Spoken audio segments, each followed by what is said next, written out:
তোমরা যারা ক্যালকাটা ইউনিভার্সিটির আন্ডারে সেমিস্টার 4-এর ছাত্রছাত্রী আছো এবং তোমাদের সোশিওলজি সাবজেক্টটা মাইনর সাবজেক্ট হিসাবে আছে, তোমাদের জন্য আজকের ক্লাস খুবই গুরুত্বপূর্ণ।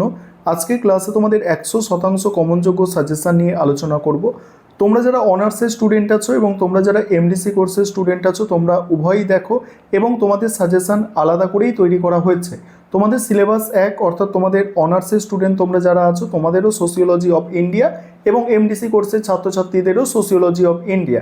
তবে সাজেশন আলাদা করা হলো, তার কারণ হচ্ছে কি প্রিভিয়াস ইয়ার্সের প্রশ্নপত্র বিশ্লেষণ করে তোমাদের জন্য অনার্সের ছাত্রছাত্রীদের জন্য যেগুলো গুরুত্বপূর্ণ সেগুলো অনার্সের সাজেশনে রাখা হয়েছে এবং এমডিসি অর্থাৎ পাস কোর্সের ছাত্রছাত্রীদের জন্য যেগুলো গুরুত্বপূর্ণ এমডিসির সাজেশনের মধ্যে রাখা হয়েছে।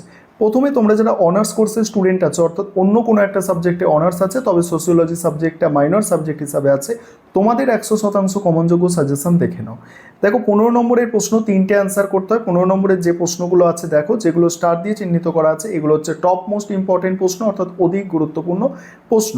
দেখো প্রথম প্রশ্ন কি আছে, ভারতীয় সমাজ সম্বন্ধে জাতীয়তাবাদী দৃষ্টিভঙ্গির মূল বক্তব্যগুলি বিস্তারিত আলোচনা করো। পরের প্রশ্ন, ভারতবর্ষকে বোঝার জন্য নিম্নবর্গীয় দৃষ্টিভঙ্গি বিস্তারিতভাবে আলোচনা করো। এটা সাবলটান দৃষ্টিভঙ্গিও আসতে পারে, নিম্নবর্গীয় দৃষ্টিভঙ্গি ভাষাটা পরিবর্তন করে। পরের প্রশ্ন আছে বিবাহের সংজ্ঞা, ভারতে প্রচলিত বিবাহের বিভিন্ন ধরন এবং এর পরিবর্তনশীল রূপগুলি আলোচনা করো। তারপরের প্রশ্ন আছে, পরের প্রশ্ন আত্মীয়তা বলতে কি বোঝো, ভারতীয় সমাজে আত্মীয় ব্যবস্থার মৌলিক নীতি ও রূপরেখাগুলি আলোচনা করো। পরের প্রশ্ন আছে সংস্কৃতায়ন কি, আর জাত ব্যবস্থার সচলতায় সংস্কৃতায়নের ভূমিকা। এটা একদমই খুব গুরুত্বপূর্ণ প্রশ্ন, খুব ভালো করে তৈরি করতে হবে। পরের প্রশ্ন আছে দেখো, পরের প্রশ্ন যজমানি ব্যবস্থা বলতে কি বোঝো, ভারতীয় সমাজে যজমানি ব্যবস্থার বৈশিষ্ট্য ও প্রভাবশালী জাতির ভূমিকা বিশ্লেষণ করো। নেক্সট আছে ভারতীয় গ্রামগুলির সংহতির প্রকৃতি বিশ্লেষণ করো, আধুনিক ভারতে এই গ্রামগুলির অভ্যন্তরীণ নিয়ন্ত্রণ ব্যবস্থার কিভাবে পরিচালিত হয়। তারপরের প্রশ্ন কি, স্বাধীনোত্তর ভারতে কৃষক শ্রেণীর প্রকৃতি ও কাঠামো কিভাবে পরিবর্তিত হয়েছে তা বিস্তারিত আলোচনা করো। পরের প্রশ্ন, বর্ণ ও জাতির মধ্যে পার্থক্যগুলি স্পষ্ট করো, অর্থাৎ পার্থক্য লেখো। বর্তমান ভারতীয় সমাজে এই ব্যবস্থাগুলির প্রাসঙ্গিকতা ও পরিবর্তন আলোচনা করো। তারপরে আছে কি, ভারতীয় সমাজতত্ত্ব চর্চায় ঔপনিবেশিক ভাষ্যের মূল্যায়ন করো এবং এর সীমাবদ্ধতাগুলি লেখো। তারপরের প্রশ্ন আছে ভারতীয় পরিবারের পরিবর্তনশীল রূপটি ব্যাখ্যা করো, এই পরিবর্তনের পশ্চাতে থাকা কারণগুলি বিশ্লেষণ করো। নেক্সট, সামাজিক স্তরবিন্যাস হিসাবে জাতি ও শ্রেণীর মধ্যে সম্পর্ক ও পার্থক্য আলোচনা করো। পরের প্রশ্ন আছে আদিবাসী উন্নয়নের সমস্যাগুলি স্বাধীনতার পূর্ব ও পরবর্তী ভারতে কিভাবে ভিন্ন ছিল বিস্তারিত আলোচনা করো। তারপরে প্রাক স্বাধীনতা এবং স্বাধীনোত্তর ভারতে কৃষি শ্রেণীর প্রকৃতি ও কাঠামোর একটি তুলনামূলক আলোচনা করো। এবার 5 নম্বরের প্রশ্ন, আবারও বলছি যেগুলো স্টার দিয়ে চিহ্নিত করা আছে এগুলো অধিক গুরুত্বপূর্ণ। 5 নম্বরের প্রশ্নের সাজেশন দেখে নাও। তার আগে একটা বিষয় তোমাদের বলার আছে যে তোমাদের জন্য স্টাডি মেটেরিয়াল অর্থাৎ পিডিএফ নোটস রেডি আছে। তোমরা যদি কেউ স্টাডি মেটেরিয়াল পারচেস করতে চাও বা আমাদের পেইড ব্যাচে অ্যাডমিশন নিতে চাও তাহলে তোমরা স্ক্রিনে দেওয়া নম্বরে যোগাযোগ করতে পারো। 5 নম্বরের প্রশ্ন দেখো, প্রথম প্রশ্ন আছে ভারতীয় সমাজে সমাজ অনুধাবনে ঔপনিবেশিক দৃষ্টিভঙ্গির প্রধান বক্তব্য। তারপরে আছে ভারতের সমাজ সম্পর্কে জাতীয়তাবাদী দৃষ্টিভঙ্গির মূল বক্তব্য। নেক্সট, ভারতীয় পরিবারের প্রধান বৈশিষ্ট্যগুলি কী কী। পরের প্রশ্ন, জাতি ও শ্রেণীর মধ্যে পার্থক্য, প্রভাবশালী জাতি বলতে কী বোঝো, সংস্কৃতায়নের ধারণাটি সুস্পষ্ট সংজ্ঞা এবং উদাহরণ দিয়ে বুঝিয়ে দাও। আধুনিক ভারতে জাত ব্যবস্থার সচলতার প্রধান কারণগুলি সংক্ষেপে আলোচনা করো। ভারতে গ্রামীণ ঐক্যের ওপরে একটি টিকা লেখো।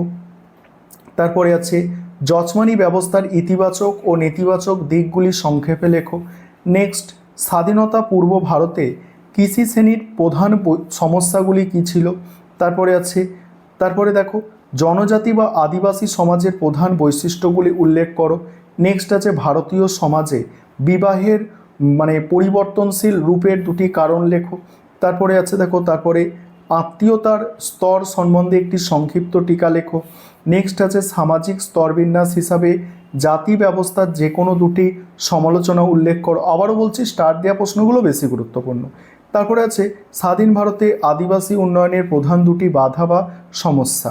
এবার তোমরা যারা এমডিসি কোর্সের স্টুডেন্ট আছো, অর্থাৎ পাস কোর্সের স্টুডেন্ট আছো, কিন্তু তোমাদের এই সোশিওলজি সাবজেক্টটা মাইনর সাবজেক্ট হিসাবে আছে, ঠিক আছে, সেটা তোমরা সাজেশানটা এবারে তোমরা দেখে নাও। দেখো তোমাদের 15 নম্বরের প্রশ্ন দেখো, ভারতবর্ষকে বোঝার জন্য নিম্নবর্গীয় দৃষ্টিভঙ্গি বিস্তারিত আলোচনা করো।